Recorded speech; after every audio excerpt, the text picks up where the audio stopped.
ሰላም ውድ የፉትቦል ማዕድ ተከታዮች እንዴት አላችሁ? ፉትቦል ማዕድ በአጫጭር እግር ኳሳዊ መረጃ ወደ እናንተ ሊደርስ ነው። አብሮነታችሁ አይለየን። በአሁን የአጫጭር እግር ኳሳዊ መረጃችን ከቡንደስሊጋ እስከ ሻምፒዮንስ ሊግ እንደርሳለን። በድጋሚ አብሮነታችሁ አይለየን።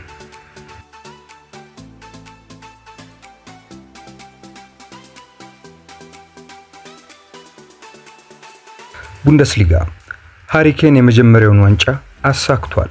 እንግሊዛዊ የፊት መስመር ተጫዋች ሃሪ ኬን በህይወት ዘመኑ ለመጀመሪያ ጊዜ በባየር ሙኒክ ዋንጫ ማሳካት ችሏል። እንግሊዛዊ የፊት መስመር ተጫዋች ሃሪ ኬን በህይወት ዘመኑ ለመጀመሪያ ጊዜ በባየር ሙኒክ ዋንጫ ማሳካት ችሏል።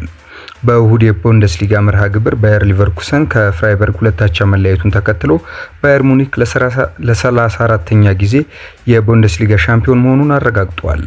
ከባየር ሙኒክ በቅርብ ርቀት ላይ የሚገኘው ባየር ሊቨርኩሰን ከእንግዲህ ያሉትን ሁለት ጨዋታዎች እንኳን ቢያሸንፍ እንዲሁም ባየር ሙኒክ ሁለቱንም ቢሸነፍ በመካከላቸው የ2 ነጥብ ልዩነት እያለ ባየር ሙኒክ ማሸነፉን አረጋግጧል።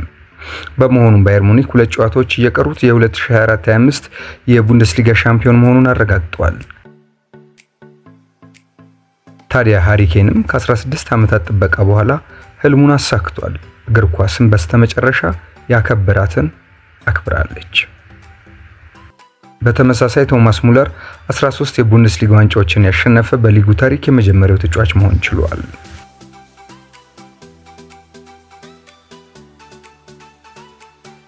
አሁን ደግሞ ወደ እንግሊዝ ፕሪሚየር ሊግ እናቀናለን። የማንቸስተር ዩናይትድን የሽንፈት ጎዳና ነው የምናየው።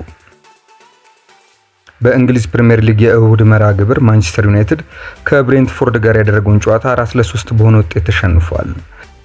የብሬንትፎርድ የማሸነፊያ ግቦችን ሻድ 2 ጊዜ ሲያገባ ዊሳና ሉክ ሾው አንዳንድ አስቆጥረዋል።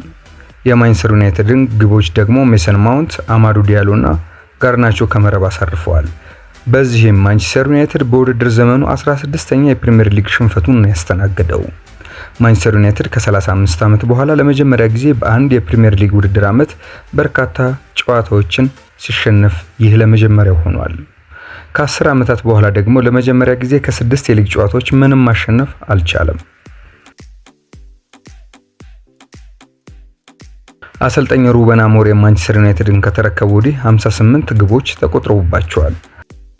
በተመሳሳይ አሰልጣኙ ማንቸስተር ዩናይትድን ከተረከቡ ወዲህ በፕሪሚየር ሊጉ 24 ጨዋታዎች አድርገው 12ቱን ተሸንፈዋል።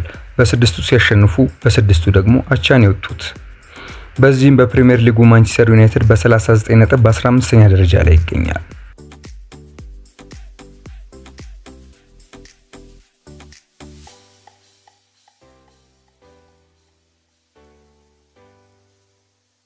ከፕሪሚየር ሊግ መረጃችን ሳንወጣ ፔፕ ጋርዲዮላን እናገኛለን። ከማንቸስተር ሲቲ በኋላ እረፍት ማድረግ እፈልጋለሁ ብለዋል ፔፕ ጋርዲዮላ። በቅርቡ እስከ ሰኔ 2027 በኢትሃድ የሚያቆያቸውን የ2 ዓመት ውል የፈረሙት ስፔናዊ የማንቸስተር ሲቲ አሰልጣኝ ከዚህ ውል በኋላ የተወሰነ ጊዜ እረፍትን የማድረግ እቅድ እንዳላቸው ተናግረዋል። ጋርዲዮላ አዲሱን ውል ሲጨርሱ በሲቲ ያላቸው ቆይታ 11 ዓመታት ይሆናል። በባርሴሎና 4 ዓመት፣ በባየር ሙኒክ 3 ዓመት፣ በአጠቃላይ 18 ዓመታትን በታላላቅ ሊግና ክለቦች በስኬት የቆዩት ፔፕ ጋርዲዮላ ከአድካሚው ስራ ወጣ ብለው መመለስ ይፈልጋሉ። አሰልጣኙ ለኤስፔን ሲናገሩ ከአሰልጣኝነት እለቃለሁ ብዬ አላስብም፣ ግን የሲቲ ውል ሲያበቃ እረፍት እንደማደርግ አውቃለሁ ብለዋል። ሰዎች ማወቅ ያለባቸው ግን ሲቲን በውድድር ዓመቱ መጨረሻ ወይም አዲስ ውል ሲያበቃ እለቃለሁ አላልኩም። በዚያ ያለኝ ጊዜ ሲያልቅ 2፣ 3፣ 4 ወይም 5 አርፋለሁ ነው ያልኩት ሲሉ አብራርተዋል። አርፋለሁ እንጂ ጡረታ እወጣለሁ አላልኩም ሲሉም የሚያርፉባቸውን ዓመታት ነው የጠቆሙት። በሲቲ ቤት በታሪክ ስኬታማው አሰልጣኝ 6 የፕሪሚየር ሊግ እና ለክለቡ የመጀመሪያ የሆነውን የቻምፒየንስ ሊግ ዋንጫን ጨምሮ 13 ክብረ ወሰኖችን ፔፕ ማሳካት ችለዋል። ፔፕ ጋርዲዮላ በዚህ ክለብ ባለኝ ቆይታ ሰዎች በምንና እንዴት ሊያስታውሱኝ እንደሚችሉ አላውቅም፣ ግን በፈለጉት መንገድ ማስታወስ ይችላሉ ሲሉም ተናግረዋል። አሰልጣኙ በዚህ የውድድር ዓመት ከከፍታቸው የወረዱበትን ጊዜ እያሳለፉ ቢሆንም በሲቲ ብቻ ሳይሆን በሊጉ ሁሌም በስኬት ሲታወሱ የሚኖሩ አሰልጣኝ ናቸው። ሁሉም አሰልጣኝ መታወስ የሚፈልግበት ድል ይፈልጋል። የባርሳ የሙኒክና ሲቲ ደጋፊዎች ቡድኔ ሲጫወት ተደስተውበታል የሚል እምነት አለኝ ብለዋል ፔፕ በሰጡት አስተያየት። ሁሌም ስለምንታወስበት ነገር እያሰብን መኖር የለብንም። በህይወት ስናልፍ ቤተሰባችን ለጥቂት ቀናት አልቅሰው ይረሱናል። የአሰልጣኝነት ህይወት ደግሞ ጥሩም መጥፎም ነገሮች ይገጥሙታል። መልካሙ ነገር ደግሞ ለረጅም ጊዜ ይታወሳል ሲሉ ፔፕ ገልጸዋል።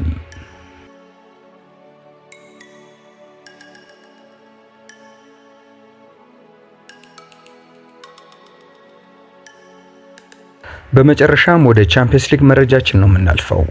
ፖላንዳዊው ዳኛ የኢንተር ሚላንና ባርሴሎናን ጨዋታ እንዲመሩ ተመርጠዋል።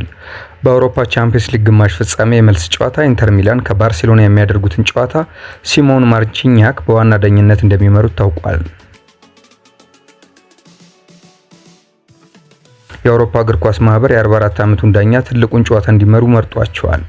በካታላን የተደረገ የሁለቱ ቡድኖች የመጀመሪያ ጨዋታ ከማራኪ እንቅስቃሴ ጋር 3-1 መጠናቀቁ ይታወሳል። ፖላንዳዊ ዳኛ በዚህ ዓመት በቻምፒየንስ ሊግ ሪያል ማድሪድ ከአትሌቲኮ ማድሪድ ያደረጉትን የጥሎ ማለፍ ጨዋታ ሲመሩ፣ በ2023 ማንቸስተር ሲቲ ከኢንተር ሚላን ያደረጉትን የፍጻሜ ጨዋታ መምራታቸው ይታወቃል። ሲሞን ማርቺኛክ አርጀንቲናና ፈረንሳይ ያደረጉትን የኳታር ዓለም ዋንጫ ፍጻሜም በብቃት መወጣታቸው የሚታወስ ነው። ዋና ዳኛው የዓለም ዋንጫ ፍጻሜን የመሩ የመጀመሪያው ፖላንዳዊ ዳኛም ናቸው። የማድሪድ ደጋፊ እንደሆኑ የሚነገርላቸው ማርቺኛክ የባርሴሎናን ጨዋታ እንዲመሩ መመረጣቸው ጥያቄ ቢያስነሳም የአውሮፓ እግር ኳስ ማህበር ግን ኃላፊነቱን ሰጥቷቸዋል።